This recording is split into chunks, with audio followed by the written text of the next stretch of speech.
Fuck, I can't believe I'm doing this with Miss Piggy for the first time I'm doing it. But here we are.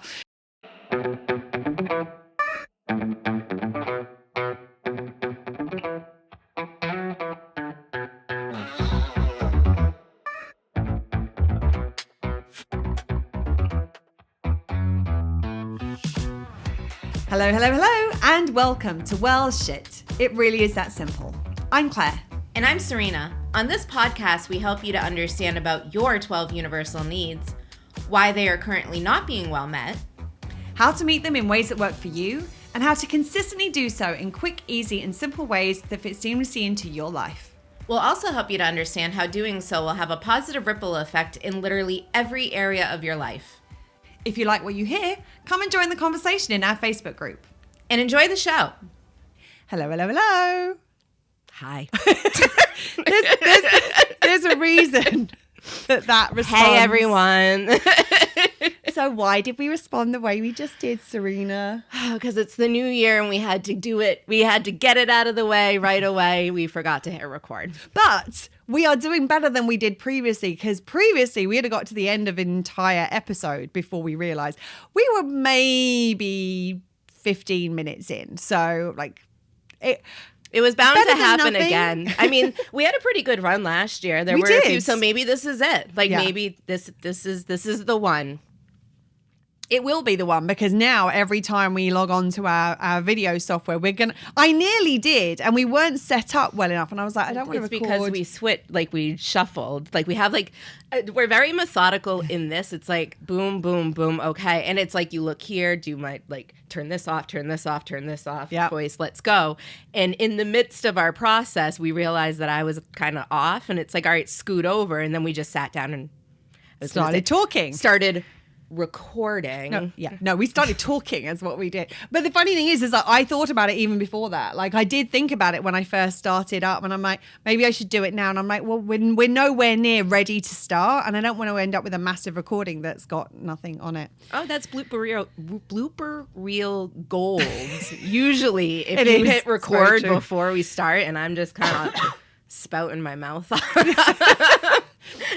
Go figure. What I say off camera is more ludicrous than what I say on camera. It's true.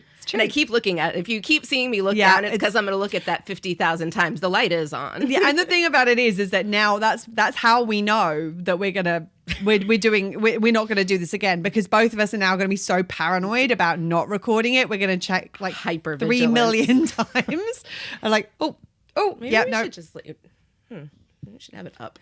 We need a big sign in front of us. Have you hit record? Well, then we look at the sign and be like, yeah, I hit record. So we just saw some really good stuff, I think, that we shared. But here we are. So we will start again. And we'll talk about what we're discussing today is something that is, as I've already said, but you didn't hear because we didn't hit record, that actually affects a lot of people and definitely affects a lot of women. And I can only speak to my experience as a white woman, but I definitely, this is something that I felt has come up for me a lot during my life. Sometimes in an explicit way, and sometimes in more of it's an unspoken thing. And that is this idea of are you being intimidating or are they intimidated? And they're two very different things. And I think that a lot of the time, I'm going to say something. Oh, well, this may be why we had to hit record a second time, because I'm going to say something I didn't say the first time round. I think a lot of the reason that this is an issue is because societally and socially, some of us are conditioned to be perceived as less valuable, or to be quieter, or to not speak as much, or not be as confident as other people. So when those people are just existing while being confident and not being quiet, there's a difference between not being quiet and being loud. All of a sudden, that the label put on that is, oh, they're being intimidating because they're not conforming to the social trend. And I think that that's one of the reasons that as women, we experience this a lot. This idea of being labeled as intimidating when all we're doing is existing full stop. Like that's it. End of sentence. Would you this kind of just came to me as you were talking, like there's something that can be interchangeable word wise in there. Like I feel like a lot of the times I've been called a bitch, especially in a work environment, not always just in a work environment, but especially in a work environment, especially by a man who was, well, especially by a man, full stop, especially by a man who is in a position of authority over me. Yeah. The bitch word comes in and it's almost like, it's like kind of a, not a replacement for intimidating, but I feel like it's the same thing. Like it was thrown around as a stop being so confident, stop being assertive, stop. Right. It's stop. Right. And I think that's the thing, is that there's lots of words you could interchange here that are very similar. Like I think the bitch thing is an example where it's like, oh, you're being such a bitch. No, I'm just not capitulating to whatever you want. There's a difference. The other one is bossy. Like, oh, you're so bossy. No, I'm just doing what needs to get done in order for this task to get completed. And because a lot of the time in those situations, the other person isn't doing their part. So it's like, I'm needing to tell you what to do because you're not just getting on with what needs to be done. And because I'm telling you what to do, you're perceiving me as being bossy. No. Just no. That's just no as far as this is concerned. I said this has come up a lot. I think more often it's been more of a unspoken thing where I've kind of sensed this from people. But I remember the very first time that this was literally said to me, and it was for those of you who don't know, I'm a salsa dancer. I'd been dancing for quite some time at the point where this happened, and it's interesting, like when you're a salsa dancer, especially when you're at a certain level, as in you've got a certain level of skill as far as dancing is concerned. When you go into a new environment, you start to look for who are the other people who are of a similar sort of level to you, because those dances tend to be more enjoyable. You can do more of the like if you're an intermediate level dancer, you can do more of the intermediate moves because both people know them, and if you're an advanced dancer, you can do more of the advanced moves because you know them. And so like when you go into these kind of new locations, you tend to look for people. Now, that's not to say that you won't, I speak for myself here. It's not to say I won't dance with people who are at different levels. I've always said if people didn't dance with me when I was a beginner, I would never be at the level I'm at right now. So if a beginner asks me to dance, what? Sorry. All of a sudden I was like, you need to learn how to merengue before you can salsa. Like, have you say that once or twice? But it's like for me, like I want to, if someone is a beginner, I will dance with them. We can do the forward and back basic literally for 3.5 minutes, and I will be perfectly happy to do that. And I'll chat to you, although sometimes as I said, they're not really in a position to chat because they're busy in their head going 1, 2, 3, 5, 6, 7, 1, 2, 3, 5, 6, 7. So like if you try and have a conversation with them and you can see that look of panic on their face, like don't talk to me as well. I'm barely holding it together. I know what my feet are doing. I know my hands are going to do something at some point. I can't think of anything else right now. And it was funny. I saw a friend of mine posting, like slight little tangent, the other day, who's a salsa dancer, who posted an excerpt from a book, which was about this woman going to a salsa class. And my response to it was, tell me you've never been to a salsa class without telling me you've never been to a salsa class. Because she was like, the counts are like 1, 2, 3, 4, 5, 6. And I'm like, that's not salsa. Like, no salsa teacher is ever going to, at the very least, they'll count it. They'll count 8. Yeah, I was going to say, I don't think that's dance in general. Well, depending on, like, if you're dancing to like a 3/4 piece of music, hands. Like, I mean, like, it depends on the piece of music and what the timing is of it. But certainly you would never do that in a salsa class. And she just thought it was really fun. I'm like, how have you written a book where you've talked about a salsa class and you haven't gone onto YouTube to find out beginner salsa? What does it look like? How does it sound like? Anyway, I digress. Coming back to the point. So I and this is the thing, like when you go to these different locations, you look for people with a similar dance level, and a lot of people want to dance with people who are at a similar level. Like another example, when I first moved down to London, I went to this packed club and I was looking for the people who I thought would be good to dance with.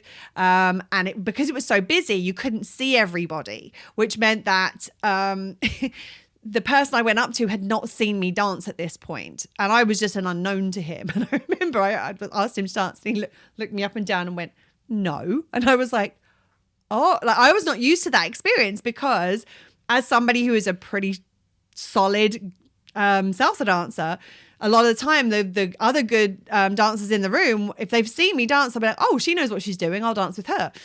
So side note, really funnily, like a couple of days later, I was at a different club, and this guy was at this club. It was really early. There was hardly anyone there, so you could see everything that was going on the dance floor. And I danced with a couple of people, but I was wearing my hair differently, so he didn't recognize me. And he came up and asked me to dance, and it took everything in my body for me to not go, no, and walk off. Like, you're dancing in a new city, Claire. Let's not piss off the locals. Right. Anyway, all of that to one side. So I was at this salsa club I'd not been to before. And I was looking at like who are the people who are at a kind of good level. And what I will say is that if you're like different locations, if I'm dancing in a club in the middle of London, you've got all levels of people in that club. If you're dancing in the middle of the sticks, chances are you're going to have a lower level of dancer there, because there's not as many places to learn, not as many teachers, etc. So it wasn't central London. It wasn't completely out in the sticks. It was somewhere between the two. So I was looking for somebody to dance with, and I saw this guy. He was a pretty good dancer. Asked him to dance. We danced. It was a good dance, and we swapped information. He was from an area where I had a lot of family, so I'd be visiting that area, and it was kind of nice that I had somebody. If I wanted to go out dancing locally, I could be like, hey, do you want to go if I was visiting my family? And I remember, I don't know whether it was that night or whether it was the following day. And I don't remember whether, like, the salsa world is one of those, it's a little bit like being on this island. If like somebody sends you a friend request and you've got like 50 mutuals, a lot of the time you're like, yeah, fine. You're obviously local. And the salsa world is a little bit like that. We got 100 friends in common. Okay, fine. So I don't know whether I'd actually been friends with this person on Facebook before, or whether we became friends that night. I don't remember how, like, the sequence of what happened. But I remember either that night or the following day, we were having a chat on Messenger, and he was like, oh, I didn't really know what to do when you came and asked me to dance. I was like, what do you mean? He's like, well, you're really intimidating. And I'm like, what? Like, literally, I'm like, I don't know what to say to that. Like, what makes me intimidating? He was like, well, you're really confident and you're really good. I'm like, and like, is that it?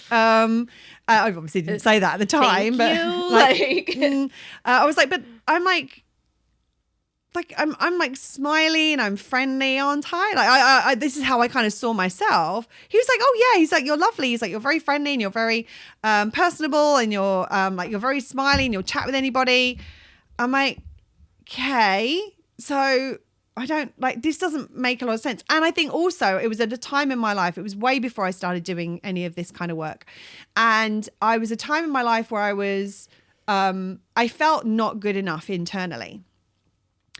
So to have somebody tell me I was intimidating, I'm like, remember the old like computer, like 404 not found? Like my brain was like, what? I don't understand. Spot the geek between them. Like, well, no, I'm like, it's all right. This is a real tangent, and this is gonna totally age me, which, you know, so fucking be it. The 404 not found. I'm like, what is she? Oh, I know what she's talking about. I can see it, like the little type script on the screen. And there's a certain generation where that, like, after that, like, it's a meme or something. Like, it doesn't really exist anymore. I think it actually does. The thing is that it's a my tech side's going to come in.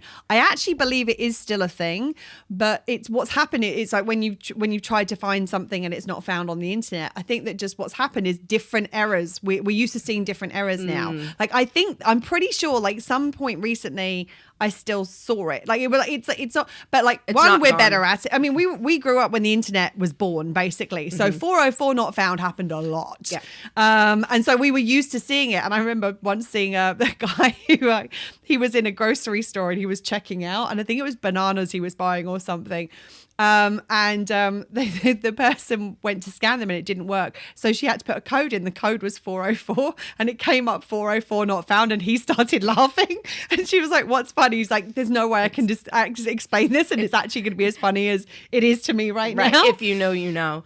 Yes. The story that it kind of reminded me of, just a quick little tangent, is I was renting a car recently, and they asked for my email address. Now, my email address is our business address, but I do have an old AOL email address that I use because it's super simple to write down quick. Yeah. So I write down my email address, my phone number, and everything, and I give the paper to the woman who was helping me, and she must have been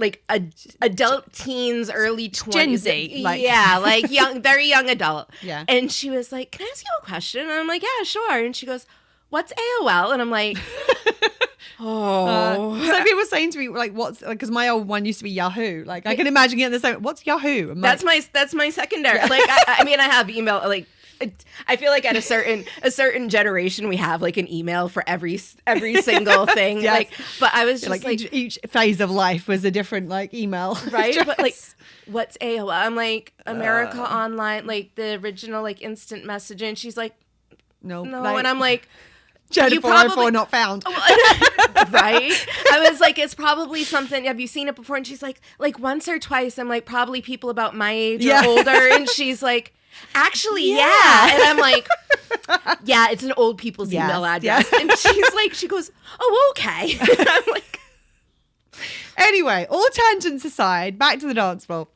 So we had this conversation. I remember being like, but I'm like friendly. And he's like, yeah, you're super friendly. Like, you're really smiling. You'll talk to anybody. I'm like, I don't understand. And I said this, like, so like how I was feeling internally of this, like, I don't feel good enough because I've had so much of that social conditioning. And then this person telling me that I'm intimidating. I'm like, it just doesn't make any sense to me. It doesn't make any sense to me, especially because the word intimidating implies you're doing something.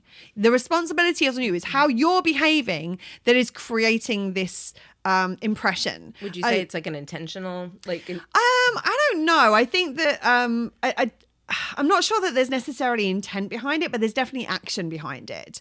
Like, you're doing something. And I think that, yes, someone could be trying to be intimidating and that's intentional. But I do think there's a lot of this which is not necessarily perceived as intentional, but is still perceived as intimidating.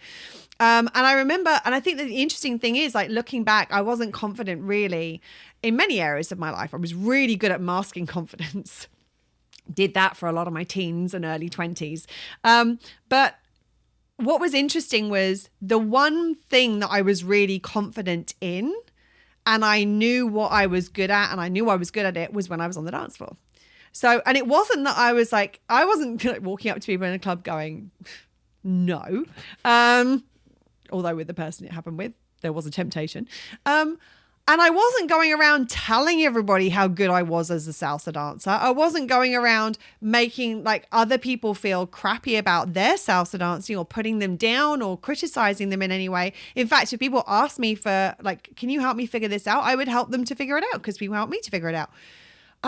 So it felt really out of alignment for this person to be saying, I'm intimidating, when actually all I was owning my skill. I knew I was good. I knew I was solid. I was not one of the best salsa dancers in the country. I danced the national championship, so I'm at a certain level, but I know I'm not one of the best. I'm also nowhere near one of the worst. I would say I'm significantly above average in most places that I go. And once you've been dancing for many, many years, that tends to be the case.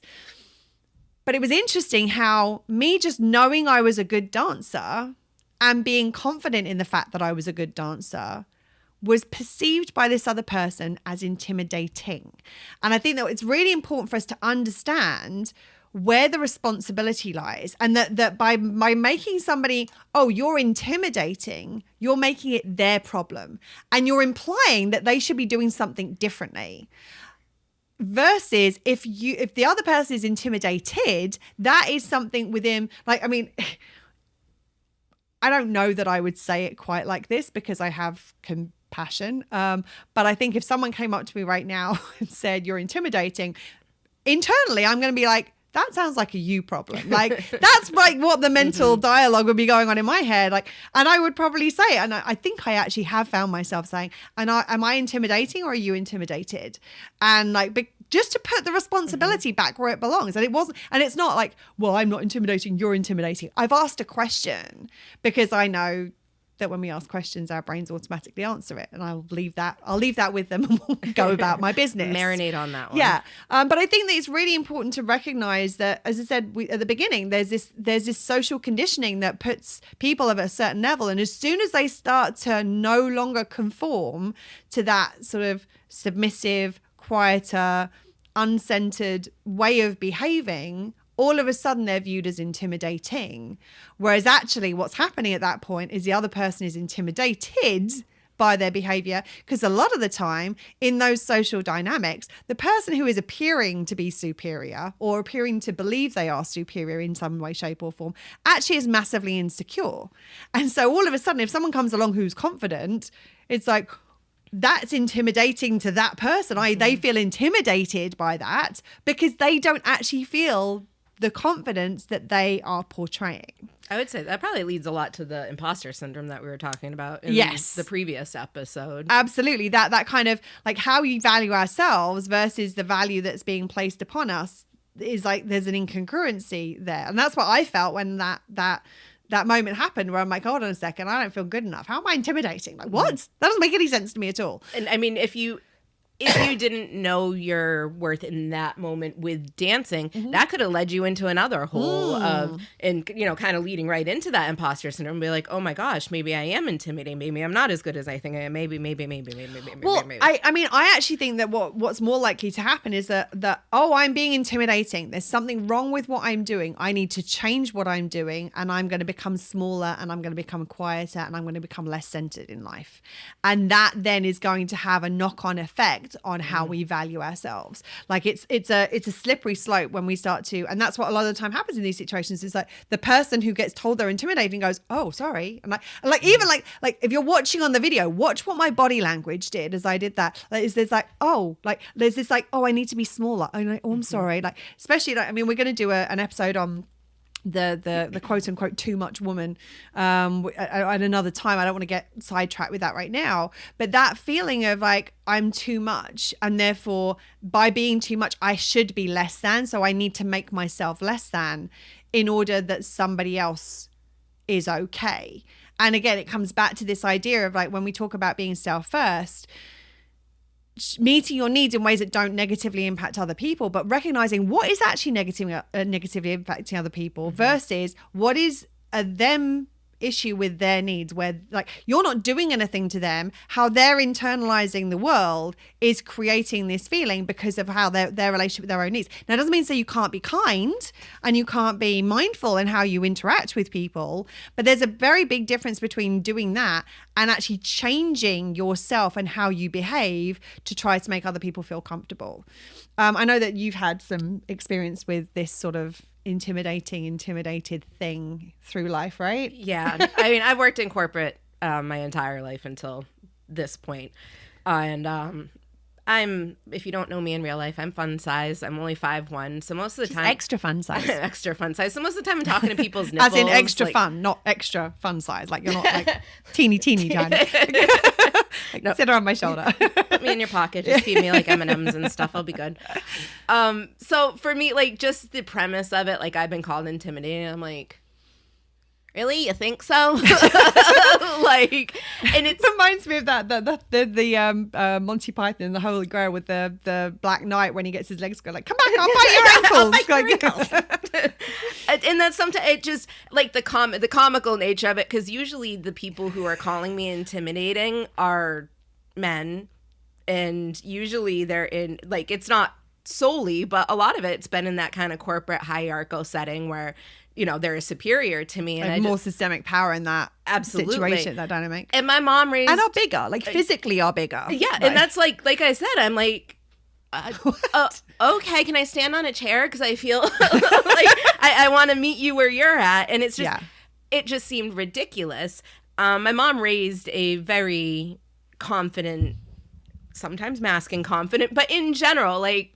Somebody who gave the illusion of confidence. I mean, she did the same thing. Yeah. And I was very good at it. And it was something that, like, I knew when I was good at things. I still had imposter syndrome and all of that. But there was enough in me that I'm like, no, is this, and this? Mm-hmm. And a lot of times that would be like, well, okay then. Or, you know, or like, why are you being so intimidating? It's like, I'm not being intimidated. I'm just like stating my point, and I'm not backing down. Right. Sorry, Your Highness. like what go back to if you haven't heard it already, the sorry, not sorry episode, in which I get a little charged, because like even that, like even sort of saying sorry, like sarcastically, it's like there's still an illusion of like I have to say sorry because you've got an issue, because I happen to be confident in this. Right. And the thing is, a lot of times the person on the other side, when you use sorry and sarcasm, I've had this happen to me, kind of a little sidestep. They'll take the sorry and be like, well, you said sorry. Right. See, you were wrong. Did you hear me? No, obviously not. An example I want to share, though, is one that's it's a little bit different than me being the intimidating person. No, I'm going to start doing intimidating. Let's start putting it in air quotes, because it's not true. Yeah. And I was at my husband's Christmas party a couple of years ago, and the owner of the establishment was there, and everybody's like, oh, well, you know, there he is. Just let him be, you know. Mm-hmm. Basically, steer clear, like he doesn't want to talk to anybody. That's the big boss, blah, blah, blah. And like, I'm like, okay. And the more people told me, like, you know, oh, you know, just let him be over there. Like, oh, though he's over there. I'm like, all right. I'm going to go introduce myself to this person. Mm-hmm. And so I went right up. I was like, hey, I'm Serena. I'm Joe's wife. And he looked at me and he's like, oh, hi. And I'm like, hey. And he was like, he just like came over here. And I'm like, yeah. It was like, you know, nobody was going to introduce me to you, so I'm introducing myself. And he's like, really? And it was just, he was super surprised, because people see him as intimidating. And I'm sure, like, I do not work there. We're going to get into the intimidating bit in a minute, which may relate to what, like, this element of it. But I was being told just as a general person, like, you know, oh, like, no, you don't need to go over there. I'm like, but why? He's a person. Like, and he's my husband's boss, and I kind of want to meet him. And like all this, and people were like, what, you went over there? I'm like, yeah, he was fine. He said hi. He shook my hand. We had a conversation. I walked away. Like, wasn't that big of a deal. But I could have let him be intimidating. Right. And I mean, it kind of blew my mind. And there's so many situations like that. Like, it's one of those things, I don't know where I learned it in my life, but I remember I was in the casino industry for about 10 years. And I remember coming into the casino business with this. And so it might have been college. It may have just been my upbringing. But like the president and CEO of the casino, everybody's like, oh, Mr. This, Mr. This, Mr. This, Mr. This. And I'm like, I'm just going to throw it. It's like, hey, Chuck. And they're like, what? And I'm like, he is a person just like us. Like, it's not a sign of disrespect. His name is Chuck. Like, and they're, how dare you? And I'm like, he doesn't seem to have a problem with it. And they're like, but it's it's like the big guy. And it's like, yeah, and it reminds me of when I used to work, as I worked in corporate media for a while. I worked in TV and film, and like when there were celebrity events, like this illusion of like, well, celebrities are intimidating. Well, no, they're just human. I mean, I don't think I've actually told the story. If I haven't, please do let me know, and I'll tell it on another episode.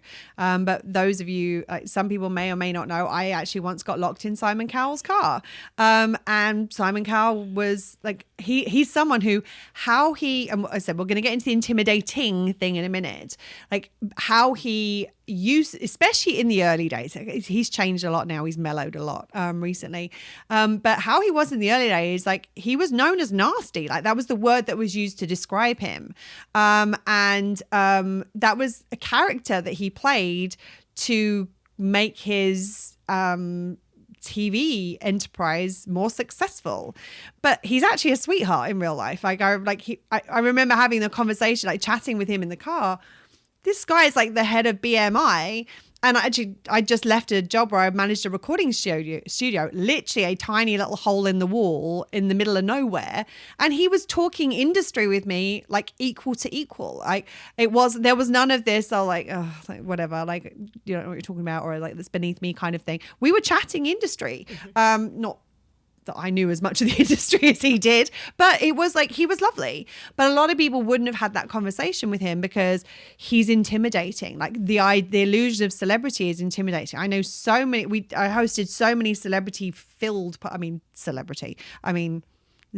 celebrity, B-list celebrity, not even necessarily on the list celebrity, a lot of reality TV show stars and all that kind of stuff, because that was part of my job. We hosted red carpet events for some of the movies that we took to theatrical release, and we had people there who would be considered celebrities of some level or another, and most people wouldn't talk to them. And I think some of the celebrities, like, they appreciated that. And I don't mean like going up to me like, oh my God, it's you.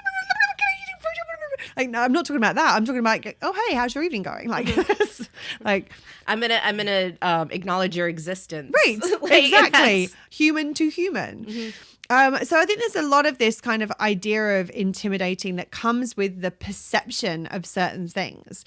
And if it's a perception that we are holding that is creating this illusion of intimidating or making us feel intimidated, the responsibility is on us. Now, I will say there are some people who try to be intimidating let's put a needs lens on all of this. So a lot of this stuff comes down to the value need and the personal power need. Those are the two that tend to be the big triggers.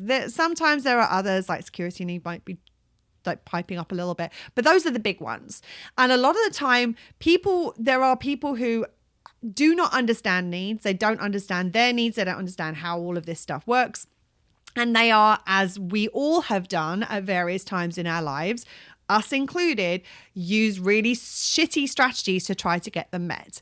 And some people try to create an air of intimidation to try to get their personal power need met. Now, your personal power need met, if you are dependent on other people to get your power, even if that, oh, I need to have power over this person in order for me to feel powerful, you're actually dependent on that person, which means that you're not empowered at all. Like it's the thing I always find funny about power is that people are like, oh, I want power. And it's like, what do you mean by that? Well, I want everybody to respect me and I want everyone to be down in front of me. So you need those people to feel powerful. Doesn't sound very powerful to me, just saying. And then once they're gone, your power's gone. Right, so. Exactly.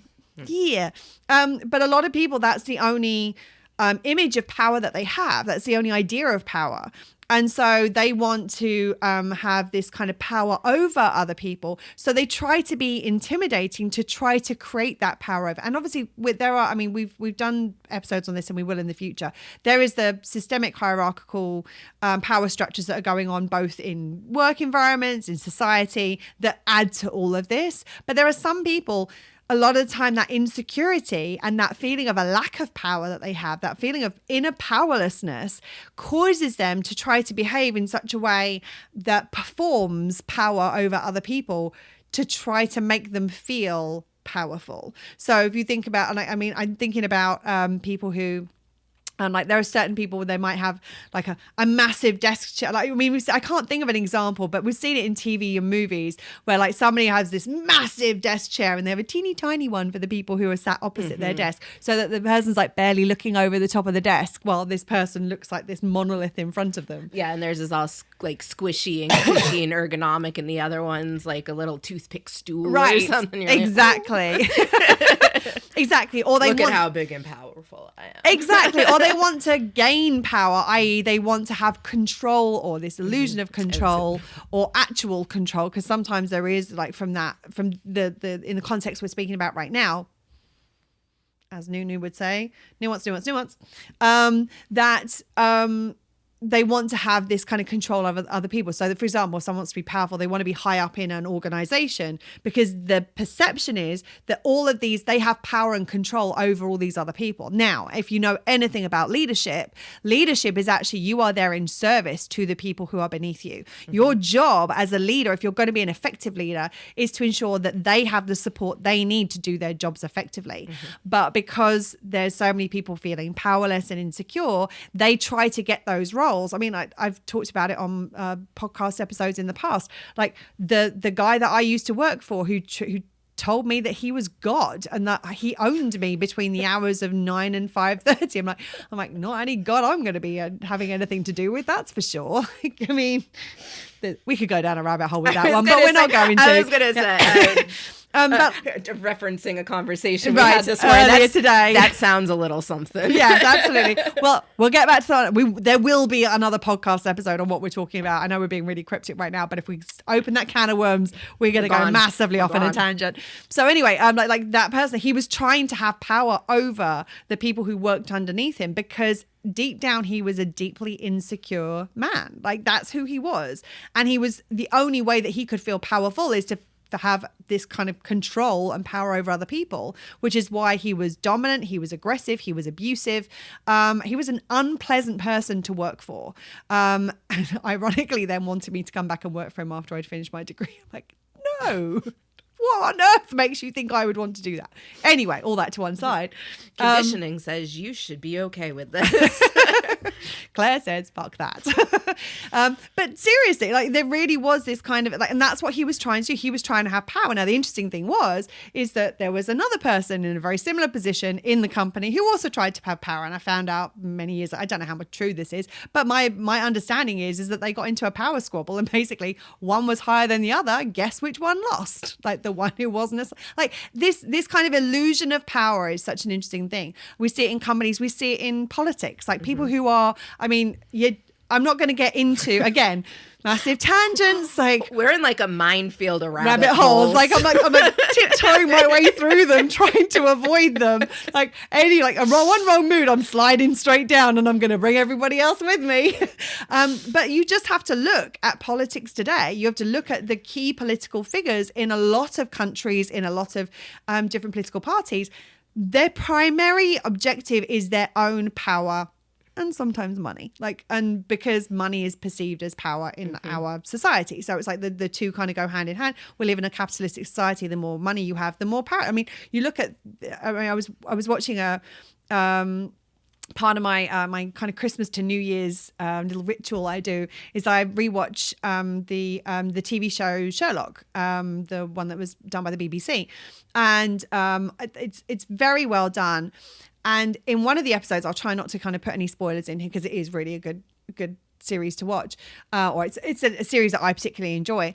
There is a serial killer who is, I think, a billionaire. And the thing is that he one of the things he says in it, he said, like, well, the serial killers you find out about are the ones who don't have any money or power or influence because they get caught. But if you have unlimited money, if you had unlimited power and influence, it's amazing what you can get away with. And this guy has created a scenario in which he can get away with this until, of course, Sherlock comes along and, I mean, foils his plans. Absolutely. Like Scooby-Doo-esque. Like, I would have gotten away from it if it wasn't for you pesky kids. Tangents are plenty today. But so that's the thing is a lot of the time is that the people are trying to get this power over other people to try to get their personal power need met. Now, the interesting thing is the only way you get your personal power need well met is to not need other people in order to meet it, to find a way to connect to that and to find a way to have take responsibility, take choice, all that sort of. There's a lot that kind of goes associated with that, but it's a shitty attempt to try to meet need. Same thing with value. It's like a lot of people believe that they are. The way that they are valuable is to have more value comparatively with other people. So they try to be intimidating by showing, look, I've got all this value. Look, you don't. Like, it's that kind of comparison. Either they big themselves up or they put you down or both. Like, there's this kind of, as an attempt to try to get their value need met. And then when you match together the value need and the personal power shitty strategies, it's just a fucking perfect storm. It's a recipe for disaster. And that's, so when I'm talking about, when we're talking about intimidating, that's what we're talking about. That is somebody who is trying to intimidate other people to try to get their needs met. And yes, there is intent in that, and what have you. And sometimes they may, it's a lot of these times it's subconscious. They're not going, I'm going to be intimidating to these other people so I can get my needs met. I don't know who that is. I kind of like the line. Kermit the Frog. Yeah, exactly. I don't find Kermit particularly intimidating. But that's what happens is that there's a lot of the time it's a subconscious thing. Go on. Finish your thought and we're going to go back to Kermit the Frog in a minute. Okay. So can't wait to see where this is going to go. But a lot of the time that I'm so distracted now. What was my thought? A lot of the time that it is this sort of strategy for trying to get these needs unmet, but it's subconscious. Like it's not like an intentional thing where like I know I'm doing this, but what we do know is that we're doing this. That there tends to be a conscious awareness. I'm doing this to feel better about myself. I'm doing this to feel better because this feels shitty. This feels better comparatively, but a lot of the time people think that there's one of the it's like the power thing. There's a finite amount of power in the world and you either have it or don't. And to not have it feels shitty, which means that the only option is to have it, which feels better than not having it. Well, the truth of the matter is there's another option which dispels both of those, which you connect to the power yourself. And actually that feels better than either one of those options by a country mile. Well, and the thing is with that, like the second people go away, if you're getting your needs met, any of your needs through somebody else, the second that person is gone, there goes the catalyst to meet your needs. So if you're getting your personal power from having the hierarchical either money, position, whatever it is, and the people under you or the person under you or the thing under you goes away, you're screwed. But if you're meeting your personal power need in a green spectrum way from within, everybody could walk away and you're like, I still got it. And actually, I'm going to take it a step further than that. Like, it actually feels shitty before they leave because there's a part of you internally, subconsciously, that knows that need is dependent on those people. So there's this constant fear of what happens. And that's why a lot of people who are power hungry, they just keep trying to get more because it's like, well, what if I lose it? Well, if I could get more of it, then it doesn't matter if I lose a little bit of it because look at all this other stuff I've got. But look at my personal power need up here. I'm so powerful. I'm so powerful. My security need is shit. I mean, they're bullshit. Right. But what they're doing, because they're trying this, they're like, oh, I need to do that because if I lose my people, I lose my money, I lose my security. Like it's all symbiotic, and it can be a fucked up web that you weave with, the connections. And we're gonna get to intimidate in a minute, but we have to go to Kermit the Frog first. Okay, so you said like I'm not intimidated by Kermit the Frog. Yeah, I'm not really an intimidating character in general. I mean, it's also a puppet. It is. Like, I mean, just saying. However, Miss Piggy. Yes. She's an intimidating character in comparison Is for she? a lot of the other Muppets and for like people like, I mean, in the world of memes, I mean, it's always like fabulous. It's confident. It's direct. And there's a little bit there. I'm going to go further. Like, finish your thought. But there's nuance in it because there are some not like some of the ways she treats some of her fellow Muppets isn't always... Well, that's actually an interesting thing is that if you look at... I mean, this is something we've been wanting to do for a while, is put an ease lens on something in popular culture. And I'm the moment's here, I'm diving in. It's like, let's put a knees lens on her. Look at like how insecure she actually is in her relationship with Kermit the Frog. I can't believe I'm doing this with Miss Piggy for the first time I'm doing it. But here we are, like how insecure, like how much like she wants that constant reassurance that she's constantly looking for something. And look at how so a lot of the time the abuse that she doles out, which is what it is. Yes, they're all puppets, but let's look at them like they're anthropomorphized, I think it is. I didn't even know that was you could say whatever. And I'm like, as in like they're kind of given these kind of human traits and we kind of view them through this kind of humanistic lens. A lot of that, she's doing it like to feel better about herself. Like she's being abusive to this person over here so she can finally feel more fabulous, or she's going to shout them so that they can make sure that she gets the thing that will make her more fabulous. And like what's interesting about it is that Miss Piggy is actually a very, very insecure character, but she tries to perform confidence. She tries to perform so that she can get the adoration she wants that she believes will make her finally feel good enough. So, and that adoration is all dependent on everybody else. And like it's a house of cards because the slightest thing goes wrong and the whole thing kind of falls apart. And you're right, like how she behaves to everybody else, like most people, like coming back to the conversation we had earlier, would like if that was a human being behaving like that, we'd be like, wow, she's a bitch. Like and I would call her abusive, like validly so. In like, the bitch thing that's a more of a conditioning. Like, I'm not going to get again another rabbit hole, tiptoeing through the rabbit holes.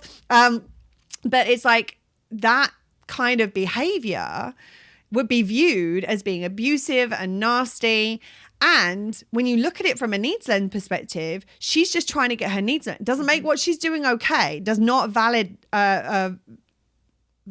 Thank you. I'm like, validify? That's not the word. Doesn't validate the behavior. But what you can do is you can start to understand it. Like when somebody is insecure, she tries to put herself up by putting other people down. And she does both. She puts herself up and she puts other people down. That's trying to get her value need met.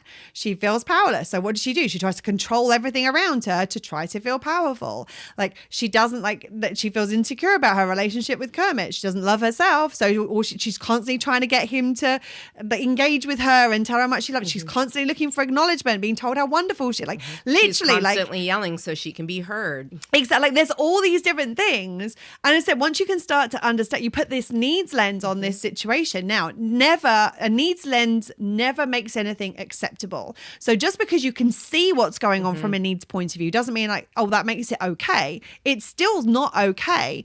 But what it means is you can start to understand why it's happening. You can start to understand how you can then start to deal with it when you understand what this person's got going on from a needs point of view, or what you've got going on when you start to see those behaviors in yourself, like what needs are up for me? Because if you meet those needs for yourself, you don't need any of that behavior. Like none of that is necessary anymore. That's a conditioned behavior that has been learned because it's the only way she's learned how to get her needs met. I can't believe I'm doing this with Miss Piggy. I'm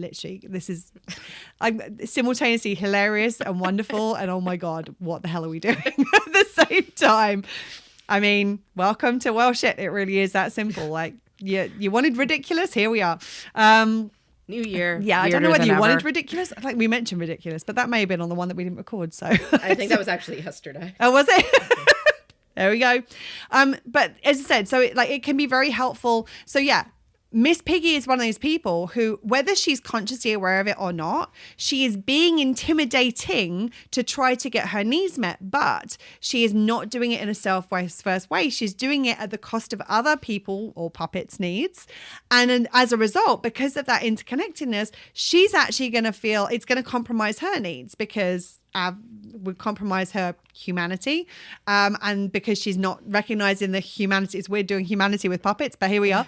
Like she's not acknowledging the humanity of them. She's devaluing them, and the only way you can devalue them is to disconnect from your own humanity. When you disconnect from your own humanity, you compromise your own value need. Like, I mean, it is when you start to understand it from that point of view, you can start to understand where these things come from in us, and you can start to understand where they come from in others. And it means that you can then start to understand maybe how is the strategy for dealing with this person best. So for example, if Miss Peggy has someone come up to them and go like, how on earth could you treat other people like that? Like, what is wrong with you? Like, you're a horrible person. Like, ding, ding, ding, ding, ding to value need. Ding, ding, ding to the value need, which is one of the things that's causing this behavior in the first place. Now, I'm not saying you don't call it out. I'm not saying you don't address it. But what you can do is you could say, for example, I really need you to speak to me with respect right now. I deserve for someone to speak to me with respect, or like this is not okay. I understand you've got something going on right now. You're trying to achieve something. I'm happy to listen and understand that, but it's not okay for you to treat this person that way. You can start to set boundaries. Like, so as I said, weird example to go there on our first time, but it is a great example of someone who is like insecure and trying to have power over others and being intimidating. And I think there is a part of this is the thing, it's never like a black or white thing. It's like it's very rarely I'm totally conscious of this or this is totally unconscious. Normally there's somewhere in between. Like there's some awareness of what's going on, but the reality and the root of it and the needs context that is underneath all of that very rarely is seen. But once that's seen, then you can start to do something about it. Because once like if I was going to work with Miss Piggy, look, here we go. I would take her through the needs work and I would help her to understand how to meet these needs for herself. And no longer does that behavior become necessary. Now, because she's in patterns of that behavior, she may still know like those old patterns may come up. But then what we do is like, right, what need are you trying to meet through doing this? How do you meet this need for yourself? Now, through doing this, you've negatively impacted somebody else's needs. How do you apologize to them effectively? Because you need to do that because that's also going to support your needs as well as the other person. So it's like I mean, this is a silly example, and kind of maybe it's better that it's a silly example because there's no kind of real attachment to it.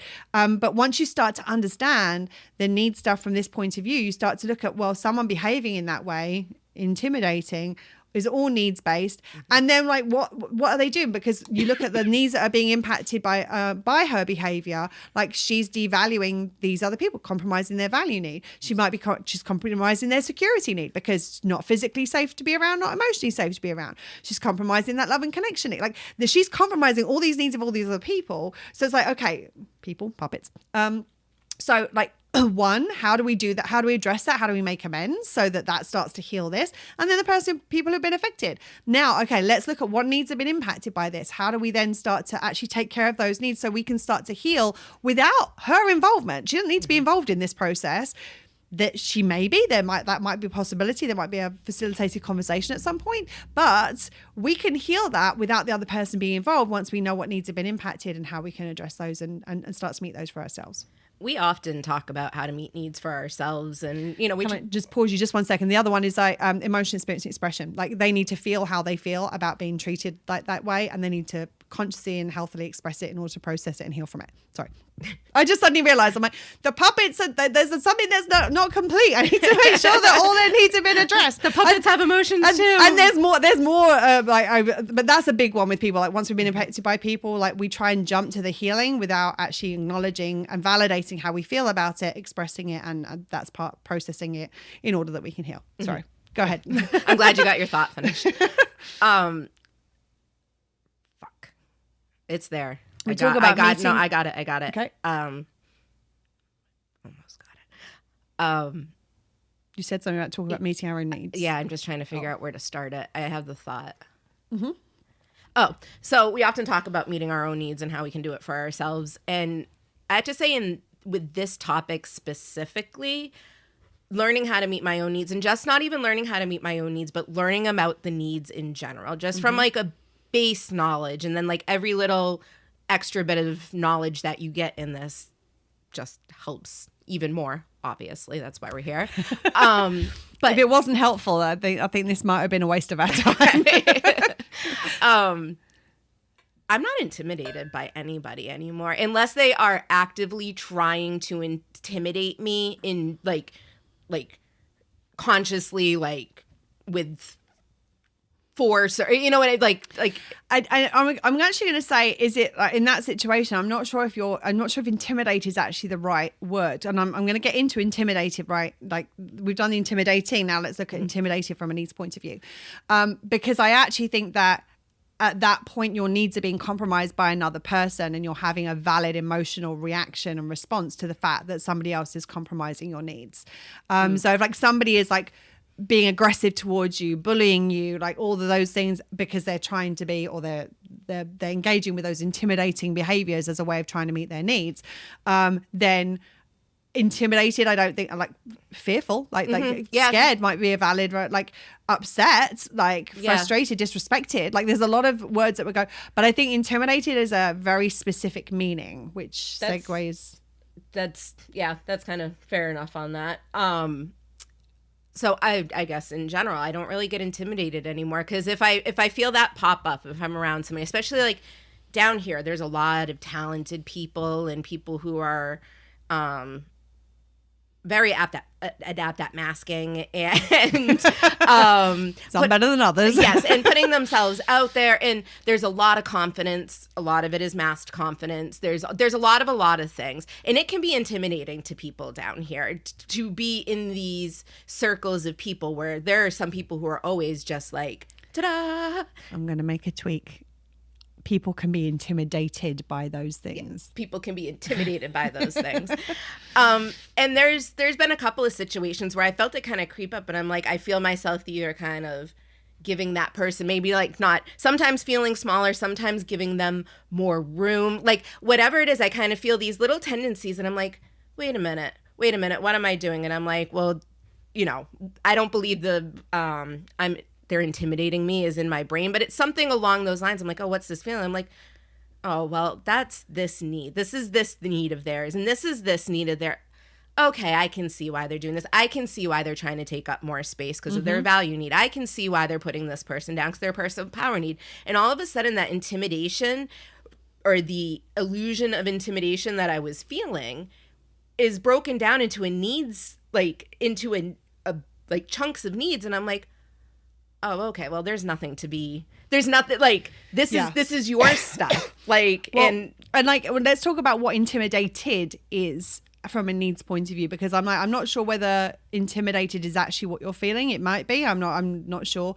But from a needs standpoint, being intimidated is normally from having a chronically and severely unmet value need. So that we feel intimidated because we don't feel good enough. We see somebody who's confident. We see somebody who's strong. We see somebody who is who owns themselves, who owns their energy, who they don't have to be like peacocking. Like, I think a lot of what you're talking about is that there's a lot of this like ta-da kind of feeling down here, and it's like, okay, I see what that is. Cool. But I think that it's more when somebody is just owning and existing and being themselves and unapologetically themselves and confident in, like, truly confident, like, and like we talked about confidence on a previous episode, where we like recognizing like what that really is, like that confidence actually really is self-worth. That's all it is. And if we don't have a good sense of self-worth, or if our value need is depleted, our value need is either severely depleted, i.e. we have a massive deficit in our value need, or chronically depleted, i.e. over a long period of time, then what ends up happening is that we are perceiving other people as being more valuable than we are, and that is what seems intimidating to us. Like that they're not intimidating. I am intimidated by them because my self-value is so low that I am looking at them and I'm seeing them as better than me. I'm seeing them as someone I can't approach, I couldn't speak to. So it's that and there sometimes might be other needs coming in, but intimidated, generally speaking, is more of a value need thing.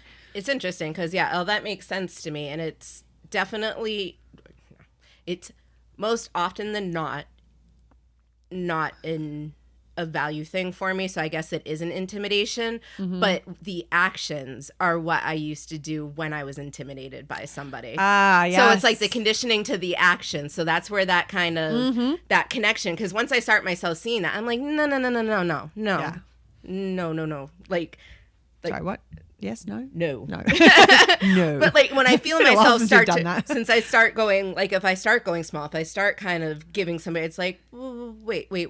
Is that, like, where is that coming from? And it's interesting because you can do the same behavior coming from a completely different place. So for example, a great example here is like if someone's being all like na in my face, like if you're like if someone's like getting back big in my face with like that kind of intimidating kind of strategies to try to meet their needs, like I may take a sidestep because I don't want to deal with that behavior. Not because I'm intimidated by it, but because I'm actually putting a boundary up. Like it's like a boundary behavior. It's like, no, I don't want to be around that. I'm just going to take a sidestep. And as we've said, you don't have to articulate boundaries. It's just, what are you going to do in order to not be around that behavior and energy?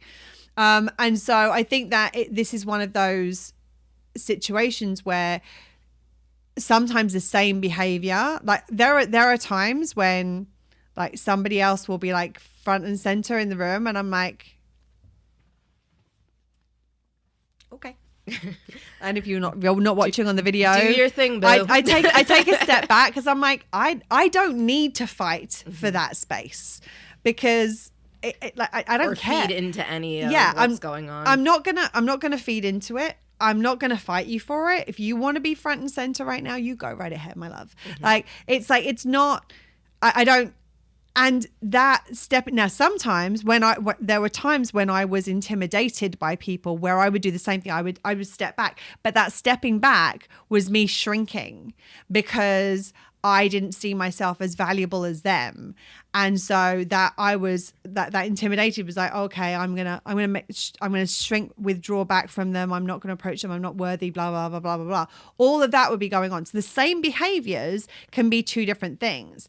So One seems more like a conscious choice, like the stepping back to create a boundary, rather than like if you're intimidated, like it could be the natural response to kind of shrink down. I think that either can be conscious. I think you can be like, I mean, like how many people like they see a celebrity, oh my God, it's so and so, like I can't go and speak to them. Like, yeah, there's a lot of people. There are a lot of people. I just think because I'm like, I'm gonna try and go up to that. All right, no, all right, fine. Like, well, and the interesting thing is that both behaviors can be the same thing. Mm-hmm. Like, so it's like some people are intimidated by a celebrity and that's why they're going to go and talk to them so they can prove that they can talk to them. And there's that energy of like, I'm going to prove I'm not intimidated, when the behavior is coming from the fact that they feel intimidated because of how they're perceiving this person's value in their own. So it's like, it doesn't always look like shrinking, like intimidation. Like a lot of the time, if someone's feeling intimidated, and this is one of the things that I see more often these days, is that if someone's feeling intimidated by me, they will start to try and get all like big and intense and overly assertive, not just like the entire energy shifts to proving their worth, proving that they're bigger, better, or what have you. I mean, there's a couple of people I'm thinking of like specifically where I'm like, and as soon as that happens, I'm like, I don't need to fight you for that space. I don't need to fight you for that power. Okay. It's probably not going to be very helpful for you doing it that way. And I certainly am not going to get pulled into that, which is what, I mean, we'll get into that more in the shapes episode, but that's definitely when those sorts of dynamics can start to show up from the shapes models that we use. And so it's like, I think that when it comes to this, like a lot of the time we view, I think that the essence of all of this, and I think it's really important about this, is that we need to be mindful of where does the responsibility lie. And ultimately, if you want somebody else to change their behavior that is not negatively impacting you, but how you want the world to be, and the fact that they're not in alignment with that is affecting you, that's a you thing. And with all of these situations, if someone is being intimidating, if they're engaging with those strategies, normally, actually those strategies, there's a lot of other words you can use to describe them. Abusive is one of them. Domineering is one of them. And so I think that it's very helpful to take that intimidating. I think that intimidating word, I don't think is very helpful. Because I think that when we're addressing somebody and we view it as them as intimidating, it's like, well, what are we actually addressing? Let's look at the behavior, because that's something we can address. That's something we can speak to. That's something that we can set boundaries around. Like saying to somebody, stop being intimidating. Well, what the fuck? How do I do that? Like give me some specifics. Let's focus on the behavior and why the behavior is not okay, not just intimidating. Let's come up with like what's the actual issue here. I feel like there's people who like, especially when the two of us are together, they just find us intimidating. Just the two of us standing there, like not saying anything, not doing anything, just not existing, engaging with each other. Just no, you two are like. And there are some people who you watch like withdraw, and there are some people you watch push in and be like, look at me, and I'm like, okay, hi, cool. I mean, I don't really want to look at you. I want to look at this over here. Like, I'm not saying you have to change what you're doing, but no, it doesn't really work for me. Not for me. Yeah. So I think that the important focus word here is intimidated. And what we want to do is notice and identify when we are intimidated. And when we are intimidated, start to look at, again, like looking, and if you haven't listened to it already, go back and listen to the imposter syndrome episode, because in there, we talk about what are the ways that you can start to build your value needs. Because if you are finding that you are feeling intimidated a lot in life, and there's a difference between feeling intimidated and being the victim of somebody else's behavior. Those are two very different things. And one is something that can be addressed, and the other tends to be like an internal state because of how we're perceiving our own value. If we see that and we can start to build our internal value. So like one of the things I used to do is, because I used to feel intimidated a lot because I didn't feel good good enough, is that I used to have pedestals. Ow! I just hit my hand on the sound shield. Where I'd always have myself like down here, and then a personal development teacher was up on a pedestal, or a boss was up on a pedestal, or a friend or a celebrity or whoever was up on a pedestal. And the very first thing that was a big thing for me was like, how do I remove the pedestals? Either what I need to do is look at where is my value equal to them? Like where do I see? And sometimes because we're using the comparative thing to feel less valuable, it can sometimes help to use the comparative thing to dissolve that, where it's like, okay, where am I equally valuable, or where am I putting them up here when actually that's not somewhere they belong? They're actually on the same level as me. So it doesn't really matter which you do, whether you bring them down to your level or whether you bring yourself up to their level. Ultimately, you end up on the same level, which is the whole point. And when you can do that by starting to recognize, where is my value? Like, I mean, I can't tell you the number of times over the years that I've heard people say, like, you're smarter than me. And it's like, no, I'm smart in the things that I'm smart about. There's stuff that you're smart about that I know nothing about. Like, you might know things about everybody. Chances are everybody knows something that the other people around them don't know. So it's like, what is the thing that you are really good at? Maybe you're good with manual things that are less about like knowledge and remembering things, but they're more about like, how do you physically do things? That's a really valuable skill. So it's like, where can you look at where you have value in ways, and it doesn't matter whether the other person does. What it matters is that you are starting to recognize your value, and you're starting to recognize that other people are not more valuable than you in any sense.